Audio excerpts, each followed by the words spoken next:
Hello, everyone. Today on the podcast, we are joined with Kunjan Shah. Kunjan started her journey as an architect and interior designer, working on creative spaces like preschools, hospitals, and even resorts. Over time, she took all that design thinking, attention to detail, and a people first mindset into a new direction, guiding students in building their own futures. Now, she works closely with high schoolers on career paths, portfolio building, and even helping students discover if design is the right fit for them. From running maker workshops to helping students get into top design colleges, she brings both creativity and clarity to every conversation. Kunjan, I'm very excited to hear your story today. Thanks, Devesh. Thanks for the nice introduction to me. And I'm really excited to do this podcast with you. Superb, fantastic. So we'll straight away jump to the questions. Sure. First question to you is, what inspired you to become an architect and an interior designer? And how did you get started in this field? Great question. Takes back to my past, right? My grade 10 and my grade 12. And I don't know what made me take the decision at that time. But yes, since childhood, I was always interested in things like doodling, sketching, all subject notebooks, the back pages or the side corners would be filled with small sketches and small designs and doodles. Usually not from observing something. Yeah, sometimes observing something and sketching, but from vivid imagination or things like that. So I used to do a lot of doodling. I used to always imagine or love to kind of rearrange my room furniture. So at that time, we used to, we were a single family, but me, my mom, dad, and my brother, and we had a single bedroom house. I used to always rearrange the living room in different ways. All right, put Yeah. the bed somewhere this side, and then shift my, make away bed somewhere this side. So I always used to experiment, and I think I had that sense, like whenever I go to any built spaces, of how do I feel, how does that place feel, was more Yeah. important to me, than other things like than the food or music. Mm. Yeah. Yeah. So I think those were the initial things which pushed me into architecture. There was nobody in the family who was an architect or an interior designer at that time. But yes, because I love to do these things, that's what I tried and I went into. Um, yeah, so I started my journey as I took up science in grade 11 and 12, and then moved to a professional architecture training at Rachna Sansad, and did my 5 year in architecture. Um, and then when I started practicing in the real world, I started off with interior design projects and landscaping projects in my initial years. And then I moved into architecture, more into. So in college, I had a professor named Mr. Remy D'Souza, and I had done my final year project thesis with him. Basically on importance of water as an elixir of life and architecture. And I interned with him after my program, and he used to design a lot of schools in Gujarat for students, and fantastic. I mean, I really had a connect with that professor, Mr. Rainey, and I think I was also one of his favorite students. So we kind of hit it very well together, and I assisted him in designing a lot of schools. Which are more playful, which are more spaces designed for students rather than just the aesthetics or the design of the school itself. And then after working, after interning with him, I started my own practice and taking up, um, work, like maybe most of my work are mostly designing preschools, designing schools. I think that's where the connection with the education was also early on. And yes, I have designed a few hospitals, few doctors' clinics, of course, residential homes, and then so it was a mix of architecture and interior design projects. And then I've also worked on few residential building projects and resorts, etc. Yeah, so this has been my journey, and then I don't know when, but slowly transitioned into education and then career counseling. And I'm working with a lot of students. I used to also help a lot of students at Rachna's with their portfolios when they used to apply for master's program abroad. So yeah, so this has been my journey, and this inspired me into architecture and interior design as general over a long part of my career. Superb. That's very inspiring and interesting to hear from an architect now to guiding, mentoring, supporting students. And that brings me to my next question. What kind of skills and tools do architects and interior designers use daily beyond just their creativity? Devesh, really, really, I mean, I think so many skills. Like, of course, creativity in design is one of that, but I would say everything and a lot of jugaad.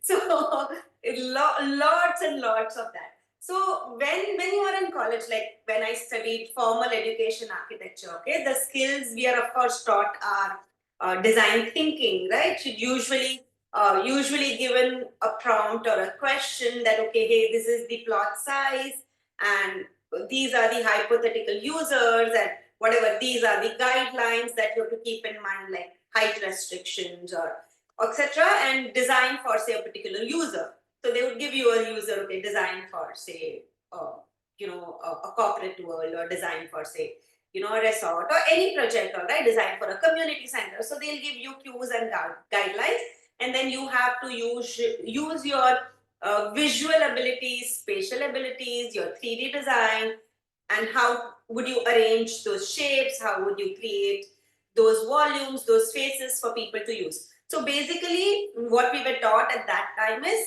the topmost thing to keep in mind is form follows function.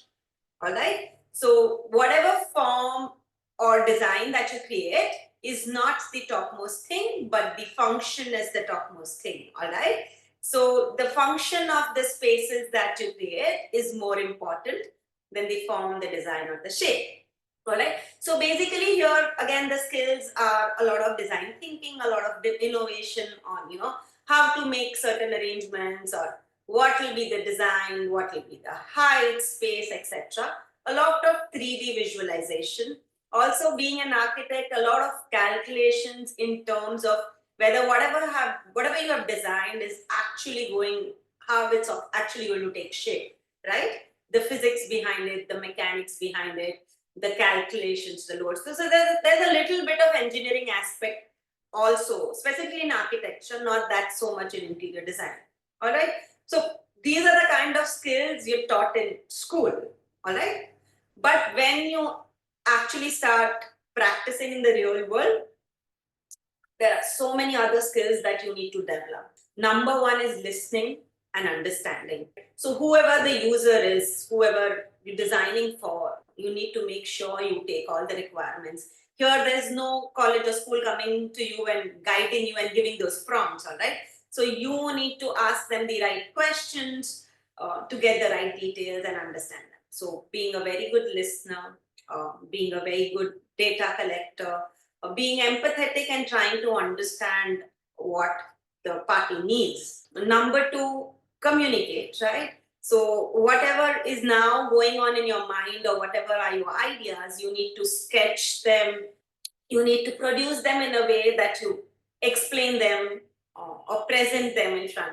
Right? In school or colleges, we used to present them in front of the professors who could easily understand your language, your lingo, the layouts, right? But when you're performing in the real world, you're showing it to a layman or a person who doesn't come from that field. So then communicating your ideas become a challenge. So you need to be a very good communicator.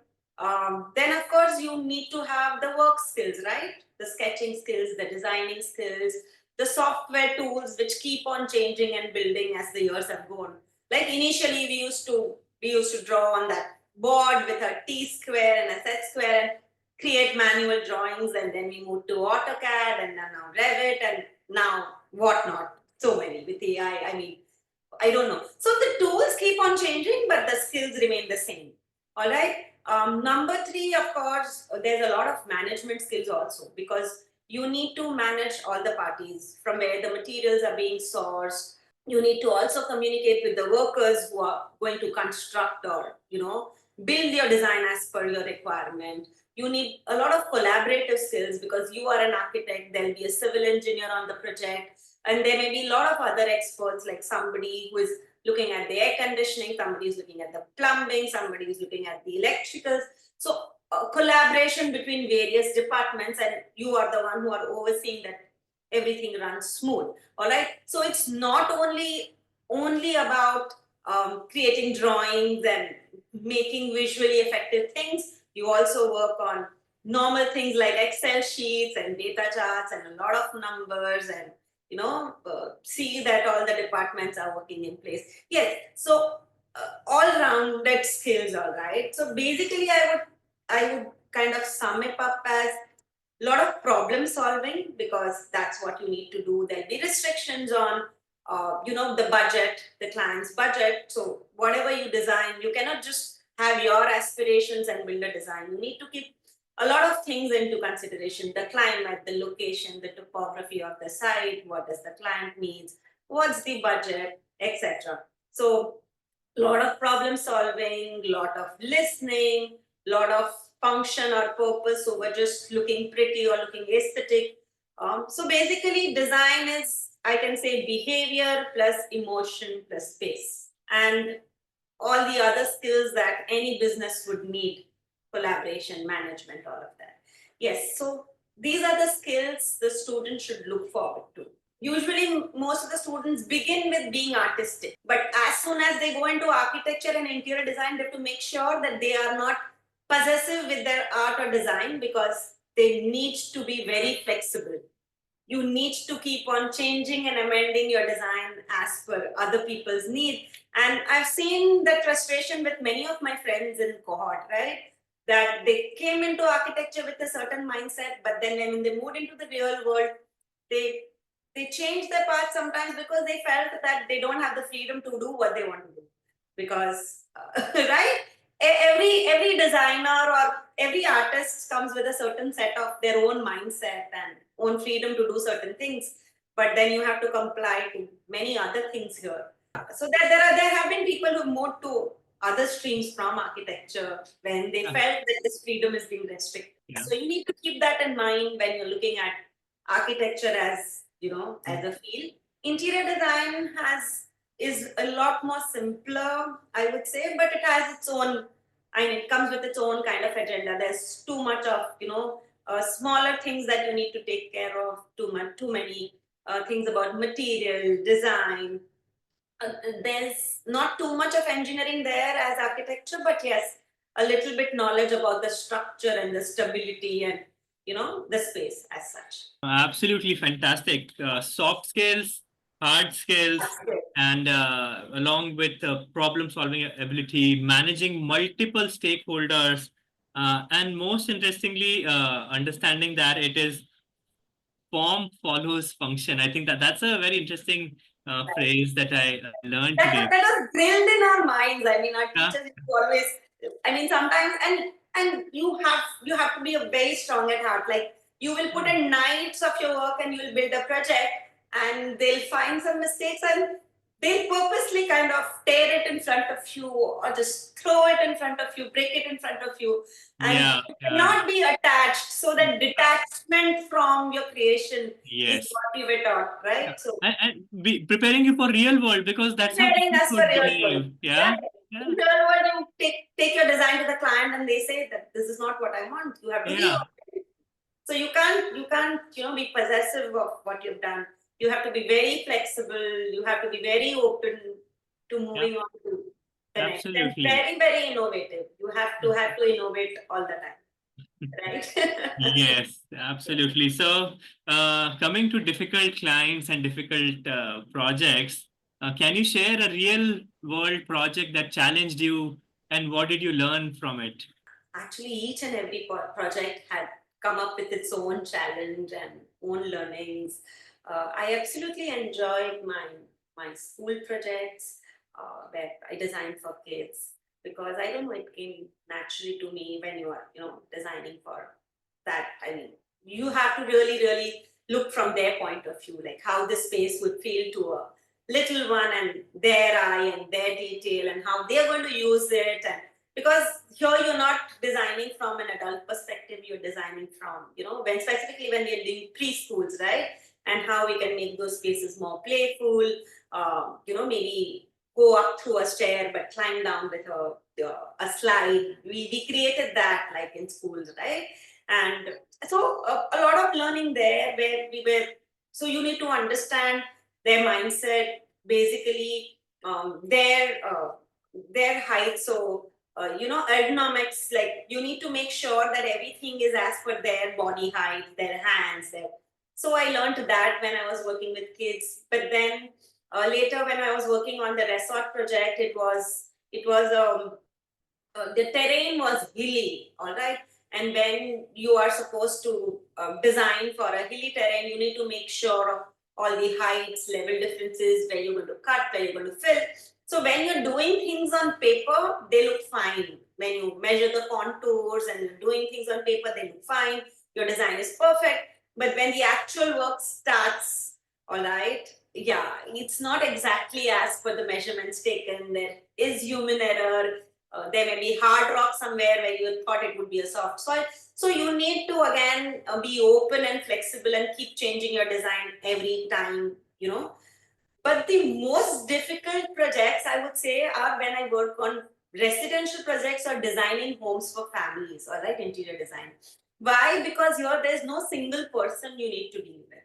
Right, like in schools, okay, whoever is the founder of the school or the manager, you're working with that. When you're doing a resort project, there are a few. But when it's house, you need to work with everybody. So there'll be grandparents, there'll be, you know, and then there'll be kids, there'll be teenagers, there'll be younger kids, uncle, aunt. So if like there's a joint family, you have to listen to like 8 people, and then you have to make sure that the design goes well with everybody, right? So grandparents would want minimalism and that kind of vibe, and maybe the lady of the house would want certain things certain way, and then the man would want certain things certain way. There's a teenage girl who needs definitely different expectations out of the house, and then there'll be a boy who wants it more like like his playroom. So that's the challenge, right? So taking down ideas from everybody, and then making sure that whatever you're doing is kind of right fit for the whole family and everybody is kind of satisfied and happy. So though looking like residential projects being the most simplest form in interior design, in fact they are the most challenging. I mean, you really need to have very good people skills, very good communicative skills to get your design down and get them work. Yeah, so different projects I've learned. I can't think of any one. I think all of them have taught me a lot. And I think even today, like any new project that you work on always comes with a new challenge and a new solution. You learn.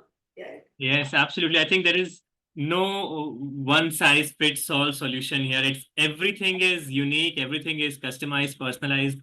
Uh, every project brings in unique challenges, and then there is always jugaad that you'll have to think about. Yeah.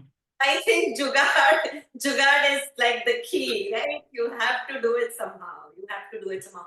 Like how, like a very good cook, for them it's so easy. Like they don't need to measure everything and create their dish, right? They kind of sense it. They get it. Sometimes they even smell, and they could say that this is the quantity of masala or salt that's going to go in it. So I think designers, like over the years, we can sense it. Like we know this will go and this will not work. Even by looking at something, we can make out that there's something off. So you kind of train yourself in observation skills very well. So you guys, yeah. Even if you're observing people, their body language, or how they are, or even if you're observing spaces, there's certain structure that's built, a building that looks beautiful, but by looking at it, sometimes you get that there's something off, there's something wrong. Yeah. Or by looking at something, that oh wow, this is the right balance. Like Yeah. what you wanted. Or when you're making your drawings and layout and you fit everything, you make the workflow, and suddenly you move something from here to here, and then you have that aha moment. Now this is correct. Like you've This is got, perfect. yeah. Yes, yes, absolutely. I I think think there's a that lot of intuition. that intuition is also huge in Great. architecture. Now, let's switch gears. I want to talk a little bit about the role of education and how important is a formal education in these fields versus someone who is self-taught or has hands-on learning. Right, of course. I think in history we have many designers who are self-taught and learn by doing, and it's very much possible, all right. Um, so architecture, interior design, and there's something called as interior decoration, all right. So the decoration can come more by self-taught. Like there are people who have a natural eye for what material, what colors go well with each other, and what layers, textures can improvise the look of the space. All right. For there, you do not need too much of formal education.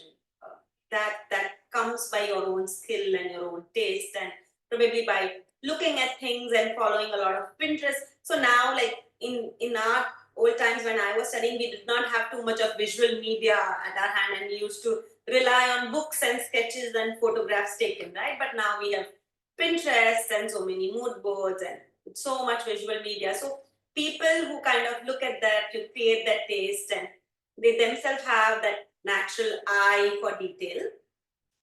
Decorating a place do not need too much of formal education or training. All right, can be self-taught, learned.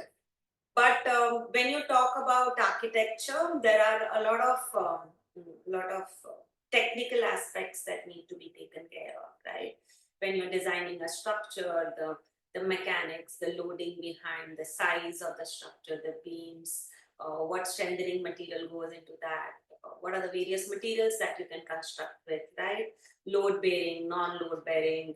So construction details, technical drawing details, and then various layouts. So it's very difficult for somebody to learn all of that on their own. Maybe somebody who spent a lot of time on site, and then by exposure, they may get that expertise, right? But otherwise, for a student to start with, they need this formal education to kind of directly move into the workforce. Because it's not only about creativity or design or pretty looking things, there's so much more behind that. Aesthetics comes later, the last part, right? So yeah, whatever you have designed, you should prove that it can stand on its own, right? When you're designing a tall skyscraper, you need to take so much consideration about the gravity, the load, the foundations, the footings. The building is not going to sink or stay, whatever. Of course, you will have structural engineers with you, but you need to understand the forces to be able to even understand their point of view and explain your point of view to the other person, so that something is going to be cantilevered or floating, then how that's going to happen. So you need to have the understanding of structure and engineering to a certain extent if you want to become an architect. Also, in terms of interior design does not only mean designing furniture or spaces, right? Interior design means designing the whole interior space and how the spatial feel is going to feel like, and there also then you need to have understanding of the structure, right? The columns, the beams.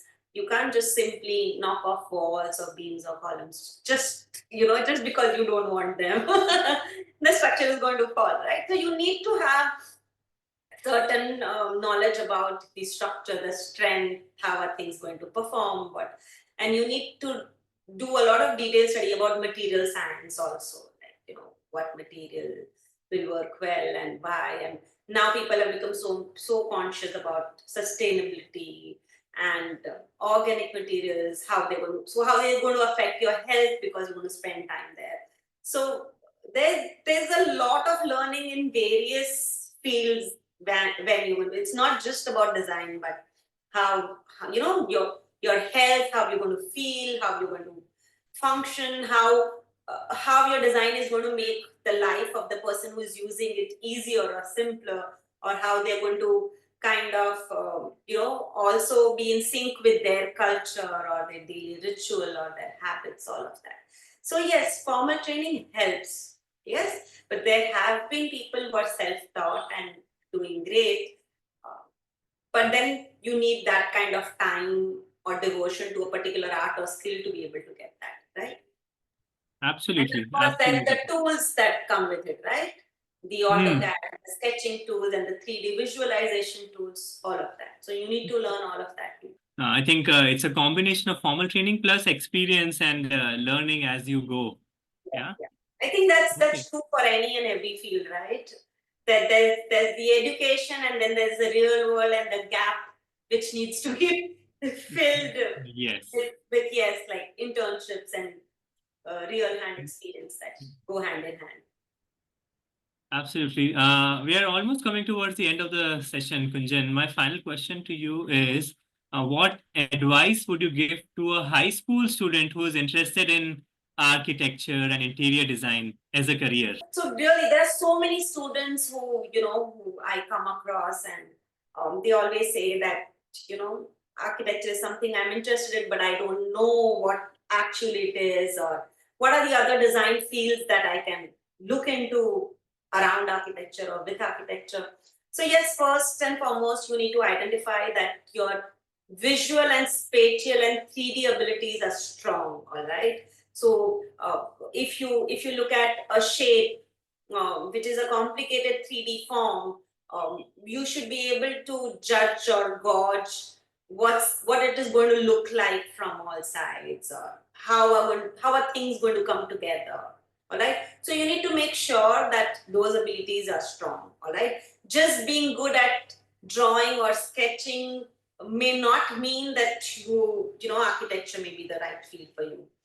You need to also have some interest towards maths and physics, all right, because there's a little bit of engineering aspect that needs to come into architecture. And of course, then you need to be empathetic. You need to understand. So a little bit of psychology comes here into space. Like you need to be a good listener. You need to understand. You need to understand the requirements and then design. So if you think that you are empathetic, you are a person who could sense other people's needs and then innovate and design for them, definitely architecture. What I would say is they should start trying out small things, maybe trying out layout plans of redesigning their own rooms or building a small school or building a small sculpture. Usually, I remember when I was a kid, I used to collect things like more DIY kind of things, जो भी बचा है, bring it together and try to build something, or play with a lot of blocks or cardboard pieces and make something. Nowadays, there are various things like Minecraft and Simuli. So, if you're good with all these games where you're creating, so they should try these things out and see if they like it. And if they really like it, then architecture and interior design can be right field for them. Also, there are so many parents and students who ask me after architecture, what is the career aspects? All right, what's the scope? So I would like to add that too. Like after architecture, of course, formally practicing as an architect is the direct field that people get into. But there are various other things that you can get into, right? Interior design. Then you can also get into event design, and because there are a lot of architects who practice as there are so many weddings and a lot of these huge events and concerts, and designing the stages or designing the temporary structures can also be a field that you can get into. And then set design is what you can get into. Landscape design, urban planning, or city planning is what you can get into. There have been so many cases where architects have moved into roles like animation and graphic design if they're very good with tools and technology. So yes, that. And then there are certain people who move into other fields like construction management, real estate management, all of that, because that also comes naturally, to architects. And then there are so many people who are into product design and innovative business, or they are like entrepreneurs who, go into because of the problem solving and the innovative skills that you have, you can transition into other careers as well with architecture. All right. So architecture has a lot of scope. It has a lot of freedom for you to take your career into the direction that you want to, because it teaches you a lot of skills. But you have to understand the program is long, right? Because architecture programs are usually longer. So anybody who is really, really keen and focused and dedicated to give that much time should get into architecture, right? Like how medicine and law and all those programs usually demand more years. Architecture programs usually across the world are 5 year long, and then if you want further accreditations, maybe an extra 2 more year to get those accreditations. Yeah, yeah. But interior design, landscape design are also interaction design. There have been newer, subfields of architecture, which also students can explore. Yes. Fantastic. Thank you so much, Kunjan, for that, all those insights. It was a pleasure speaking with you today. Great, Devesh. I totally and thoroughly enjoyed. Super. Thank you.